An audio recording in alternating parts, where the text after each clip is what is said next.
కేసీఆర్ మళ్ళీ మరో కుట్ర.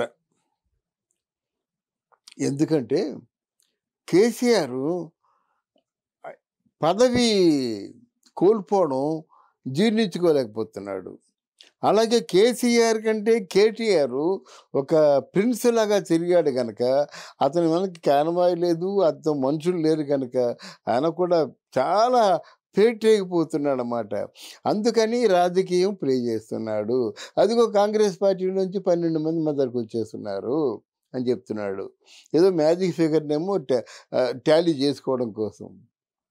వచ్చేస్తే మంచిదే.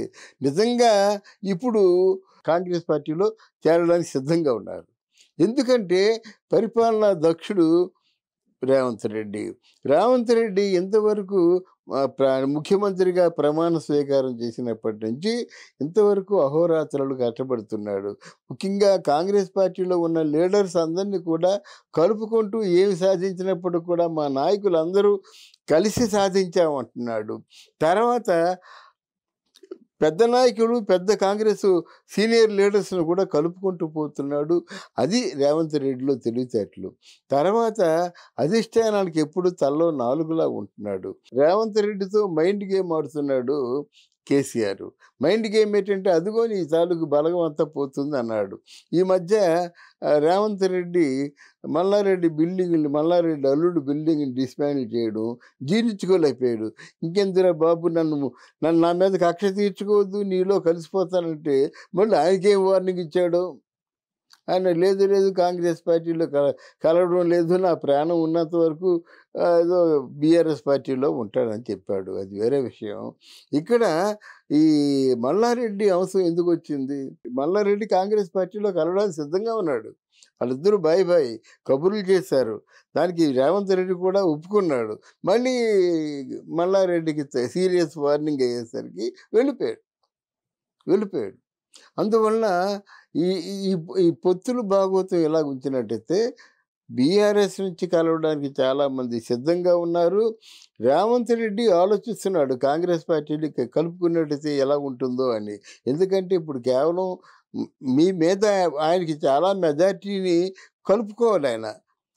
అంటే వాళ్ళు చేర్చుకోవాలి. చేర్చుకుంటే కొంచెం ఎక్కువ మెంబర్స్ ఉన్నటువంటి కాంగ్రెస్ పార్టీగా ఉంటుంది, కాంపిటేటివ్గా ఉంటుంది. మనకు కావాల్సింది పదవి కాదు, పదవిలో ఉంటూ ఏ సేవ చేశాడు అన్నది కావాలి. మనకు కావాల్సింది మనకున్నటువంటి ఖజానాలో సంపద ఏ విధంగా ప్రజల కోసం ఉపయోగించాడు అన్నది కావాలి. అలాగే కేంద్రం మనకి ఏమి ఇస్తుంది, దాన్ని మనం సక్రమంగా మనం నిలబెట్టుకుంటున్నామా లేదా, ప్రజలు పంచుతున్నామా లేదా, పేదవాళ్ళని చూడగలుగుతున్నామా లేదా అని తెలుసుకోవాలి.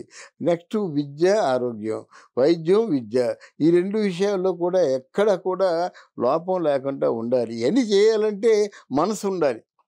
మీరు మొదట్లో చేశారు, నో డౌట్. బట్ రెండో టర్మ్ వచ్చేసరికి మీ కొడుకులో ఉన్నటువంటి ఆవేశం, అహంకారం, మీ కూతురు చేసినటువంటి పందికొక్కు చేష్టలు అంటే లిక్కర్ స్కామ్.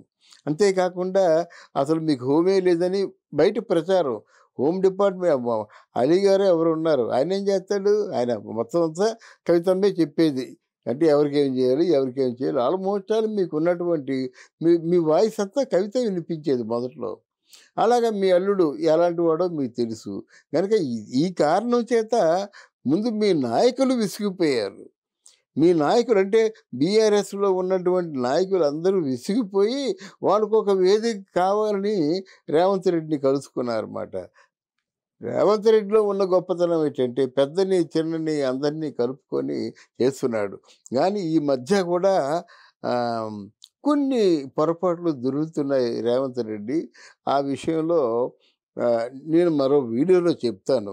కానీ ఏది అయినప్పుడు కూడా రేవంత్ రెడ్డి మాత్రం తన సర్వశక్తులు ఒడ్డి తెలంగాణ గురించి పాటుపడుతున్నాడు, తెలంగాణ గురించి ఆలోచిస్తున్నాడు. ఎన్నో అవాకులు పేలుతున్నా మనసుకు అంటే స్వీకరించలేదు.